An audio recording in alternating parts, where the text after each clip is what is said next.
Saludamos a esta hora a Emilio Cubas. Él es primo hermano de Cecilia Cubas, la hija del presidente paraguayo Raúl Cubas, asesinado a manos de las FARC en nuestro país, asesinada a manos de las FARC en Colombia.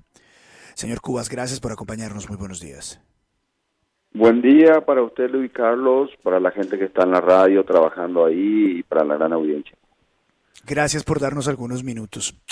Una cosa es como nos han hecho creer algunos políticos en Colombia y algún sector en Colombia sobre lo que es el proceso de paz y sobre lo que deberíamos pensar en Colombia de darles, repito, un sector político, de darles a los miembros de las FARC un cartón blanco de perdón y olvido y que de ninguna manera terminen siendo castigados como la ley castigaría a cualquier persona en el mundo por delitos atroces como secuestro y asesinato, lo que le pasó a su familiar. Y otra cosa muy diferente es cómo lo ven ustedes en Paraguay. Ustedes, precisamente familias víctimas de este grupo terrible que tuvimos en Colombia, con el cual firmamos un proceso de paz, pero que no necesariamente todos estamos de acuerdo de la manera en que se ha venido desarrollando ese proceso de paz. Dígame por favor, cuéntenos por favor, ¿qué han sentido ustedes en las últimas horas al ver cómo Rodrigo Granda, uno de los articuladores del asesinato y secuestro de su familiar, ha quedado libre luego de que fuera detenido en México por las autoridades mexicanas? Bueno, Luis Carlos, antes que nada vamos un poquito a ordenar. Yo seguí el proceso de paz en Colombia del presidente anterior, eh, convencido de que era un proceso de paz social. No de ninguna manera podía servir en nada el perdón y arrepentimiento de esta gente, porque esta gente, ellos son criminales, son guerrilleros, ellos no actúan como seres humanos racionales, o sea, ellos no cambiaron en nada por haber firmado un papel y un acuerdo de paz.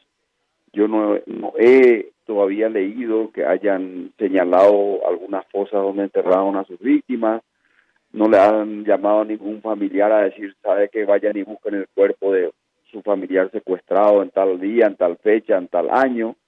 Esta gente no cambió nada, esta gente lo único que consiguió es una inmunidad, la cual uno está respetando porque es algo que se generó en un país, pero la inmunidad que haya conseguido Granda en Colombia no tiene nada que ver con una impunidad internacional, la que no le permita enfrentar las leyes y todas las restricciones penales que pueda tener el proceso de un juicio, que si se lo dan Paraguay de seguro va a estar condenado porque se tiene prueba fehaciente y está comprobada su participación previa, durante y post el secuestro de Cecilia Cubas.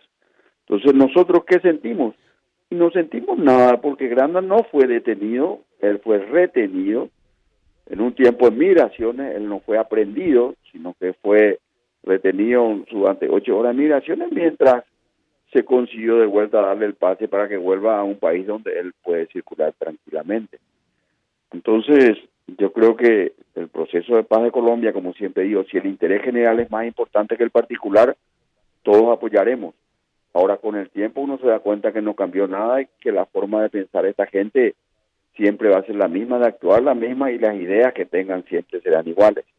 De hecho, estaban en México, calculo que no se habrán ido a traer agua bendita para Colombia por todas las personas que participaban en esas reuniones. Señor Cubas, ¿cómo llegaron las FARC a Paraguay? ¿Por qué estaban ahí y por qué terminaron en estos episodios criminales que involucraron a Cecilia Cubas hasta su muerte? Bueno, las FARC yo creo que llegan en Paraguay por la conexión guerrilla, narcotráfico, tráfico de drogas, armas y cualquier tipo de vuelta con marihuana.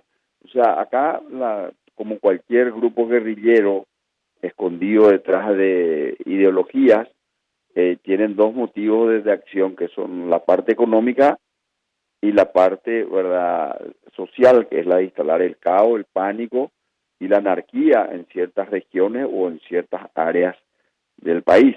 En algunos casos ya fue casi en todo el país, como en el caso de Colombia. Entonces, ahí hay una conexión de la delincuencia con la criminalidad de todo tipo. Y bueno, yo creo que eso venía desde Colombia, pasando por todos los países, Brasil, Bolivia, Paraguay, y probablemente seguía todavía al Brasil, y de ahí podía ser Uruguay, Argentina. Se fueron instalando ahora. Grupos guerrilleros hay en todos los países. Sí. Señor Cubas, ¿por qué están ustedes tan seguros de la participación de las FARC, de la participación del señor Granda? Es decir, ¿cuáles son las pruebas que los implican a ellos directamente en la planeación del secuestro, en la ejecución del secuestro y en el terrible desenlace? Nosotros nos comunicábamos con los secuestradores o con la persona que escribía o enviaba los mails de secuestro, ¿verdad?, a través de un correo electrónico. Ese correo electrónico, cuando se abre, manda otro correo electrónico a la papelera y no borra la papelera. Entonces, por ese error, nosotros captamos una dirección de correo electrónico que era cantagrilla@yahoo.com, y de ese correo que fuimos guardando, ahora cuando se encuentra la computadora de Reyes, aquella vez que lo agarran entre Ecuador y Colombia, él de verdad tenía correos electrónicos con Granda, y se ve también correo electrónico con esta misma dirección electrónica. Después, cuando se piden los informes de esta dirección de Cantarillo a Yahoo y a Hotmail, vemos que tenían muchas conexiones también con el mail de Granda. Y a través de ya la investigación internacional y pedidos de informes internacionales, accedemos a las copias de esos correos electrónicos donde se certifica la participación y el seguimiento desde el asesoramiento para generar una empresa, como lo llaman ellos, hasta el cultivo, la cosecha y el manejo de la fruta, como lo llaman, durante todo el estadio del secuestro. Entonces, evidentemente, Rodrigo Granda fue el gran director técnico del secuestro.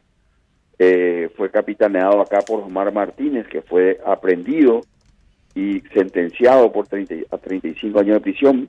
Fueron sentenciados otras 18 personas. Hoy están prófugas 2 personas, más también que se tiene el pedido de Interpol de detención y extradición a Paraguay para ser juzgado de Rodrigo Granda. En el caso de Granda está comprobado recientemente su participación, inclusive de un asesoramiento pre, durante y post secuestro.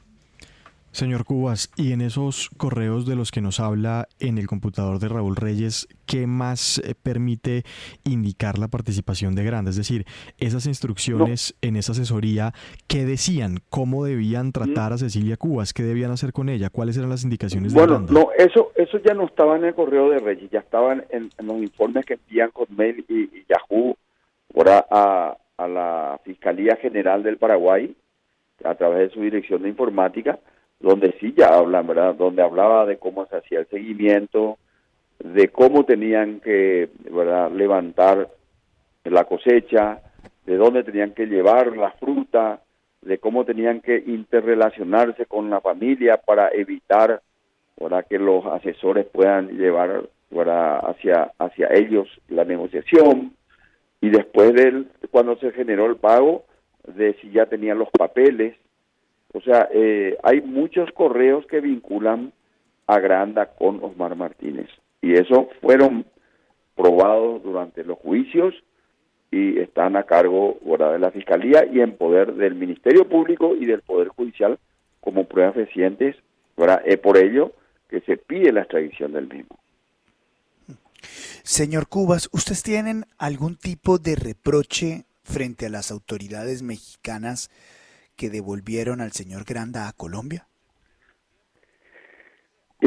Yo le pregunto una cosa, ¿qué puede reprochar a alguien que se jacta de ser el líder del grupo, ¿verdad?, del mismo pensamiento cubano, venezolano, mexicano y de una izquierda radical, no progresista, sino izquierda radical? ¿qué le va a reprochar? Ellos ya piensan así, actúan así, obran así. Nosotros diferimos radicalmente en la forma de pensar de ellos. Ellos hoy están defendiendo su ideología y a sus amigos. Es por ello que Granda y todos los otros guerrilleros absolvidos en Colombia están transitando tranquilamente por los países donde las autoridades y los gobiernos son afines y son amigos. O sea, ellos actuaron en consecuencia a su forma de ser y a sus amigos. Yo puedo estar totalmente de desacuerdo. No cambia nada porque yo esté en desacuerdo. Ellos son consecuentes con lo que hacen. Es decir, usted está diciendo, la postura política de Andrés Manuel López Obrador, un hombre de izquierda identificado en el mundo, no sorprende que le hayan dado un tiquete de regreso a Rodrigo Granda a Colombia. No sorprende porque para mí los Obrador están igual que Granda o que Tiro Pico o que Raúl Chávez o que Raúl Castro o que Fidel Castro o quien esté de turno en Maduro o quien esté de turno en Venezuela o en Cuba o por adentro de la guerrilla. Piensan todos iguales, son todos amigos, son todos socios. Pues muy dolorosas estas declaraciones que nos recuerdan a todos los colombianos lo que ha pasado en nuestro país y lo que significa para algunos el no tener que tragarse el sapo que en Colombia nos quisieron hacer atragantar. Señor Cubas, muchas gracias por darnos unos minutos aquí en la FM. Es usted muy amable, muy gentil. Muchas gracias para ustedes, que tengan una excelente jornada y un muy buen día para todos los que están escuchando la radio también.